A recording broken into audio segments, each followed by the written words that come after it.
Hello everyone, it's Old Guardian here.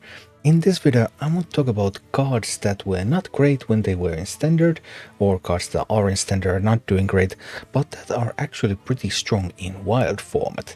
I mean, how is that even possible? Wild format is the higher powered format and Standard is the lower powered format, but still there are cards that do not succeed in Standard but can succeed in Wild. And this conversation, this is really about contextualizing the power of cards. And the most iconic classic example of contextualizing the power of cards has to be this one. Purify, silence a friendly minion, draw a card. This card was in so many jokes when it was revealed, so many jokes when it was released, but eventually Blizzard did print enough support so that Silence Priest became a deck that you could play. That was of course in Standard format, so even in Standard format they could do that.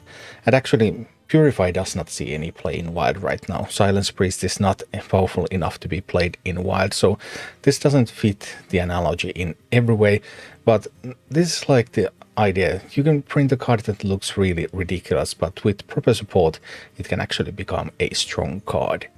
But what are cards that failed in Standard but have succeeded in Wild? The first place we should look at is probably the Wild banned list, because cards that are banned from Wild typically are pretty strong there. However, many of these cards were also strong and have also seen play in Standard format. The Demon Seed obviously was dominating in both Wild and Standard. Switcheroo, very playable card in Standard, not overpowered but playable. Stealer of Souls saw some play in Standard format as well, even though it's far stronger in Wild. But then there is one card already in this banned list. This is the entire banned list of Hearthstone Wild format at the moment.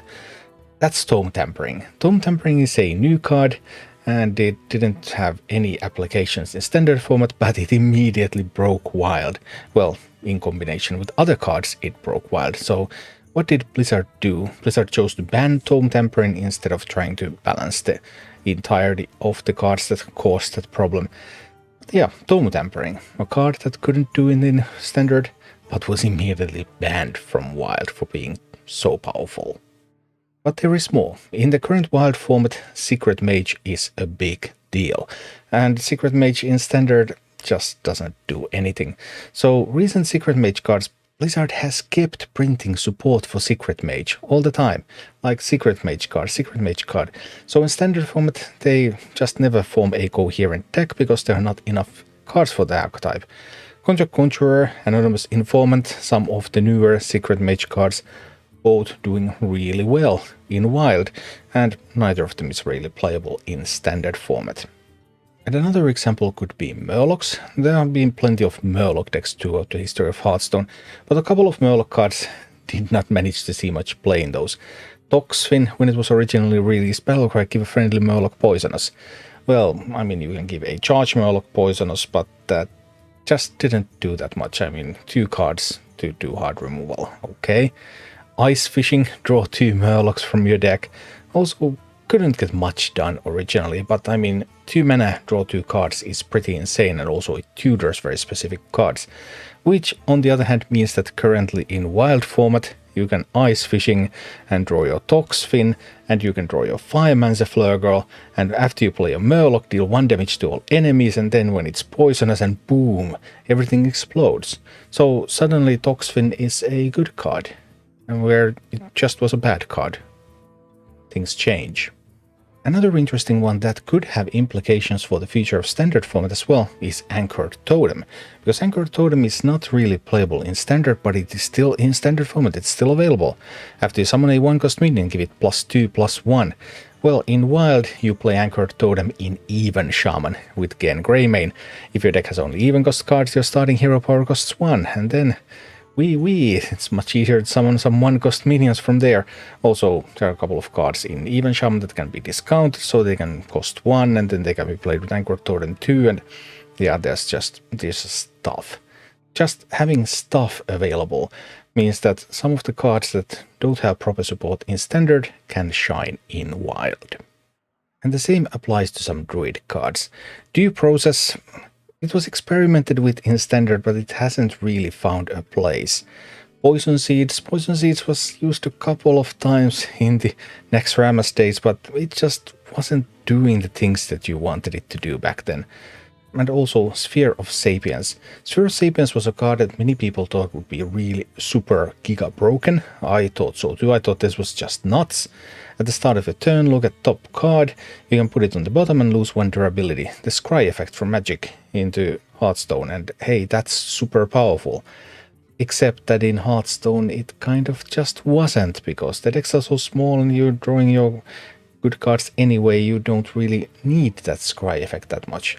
However, it has found a home in some of the wild decks, as has Poison Seeds. Poison Seeds, obviously, now you can complement Poison Seeds with multiple other cards that you couldn't before. So Poison Seeds has more synergies because it still leaves those minions up, so that was the original problem. And due process for the rest of the game, players draw an extra card at the start of the turn. Meal decks. Meal decks are not a thing in Standard, but there are some meal deck attempts at least in Wild, and due process is wonderful for a meal deck. And another fun one is Spectral Pillager. Spectral Pillager, well, there were some meme combo decks with Spectral Pillager in Standard, but they just weren't quite good enough. But in Wild format, Spectral Pillager, mana cheating, lots of card draw, suddenly you can actually play with it kind of okay. They're not super great there either. But anyway, it's much more viable than it ever was in Standard format. So again, a card that looks too slow in Standard is actually fast enough in Wild.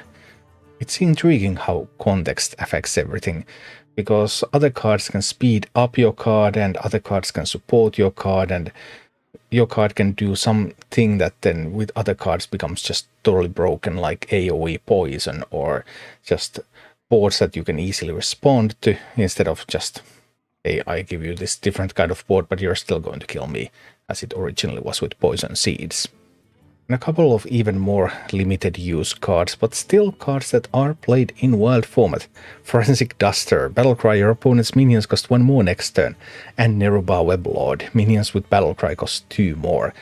In a format that can sometimes be super fast, and buying a single turn, for example, can be extremely valuable, then suddenly these sorts of cards, just in the right place, in the right deck, they can get results. So is there something that we can learn from all of this? I suppose it is that card power always happens in a context. Other cards that support your card or don't support your card can make or break it, and cards that basically have everything that they need to be strong. I mean, look at that Contract Conjurer, for example. 6 mana 6, it costs 3 less for each secret you control. If you just have a reliable way to get a couple of secrets up, and that's a 0 mana 6/6, and that's strong. But in Standard format you just can't support it well enough. Or that Purify, the card that was target of all jokes until Blizzard decided, hey, we have had enough of these jokes, we're just going to print support until this card is actually playable. And they can do it. That can be done. So card power, in some ways, it's a matter of context and not of absolute power. Thank you for watching. Click like and subscribe if you enjoyed this, and a special thanks to all of my Patreon supporters, YouTube members and Twitch subscribers who make all of these videos possible.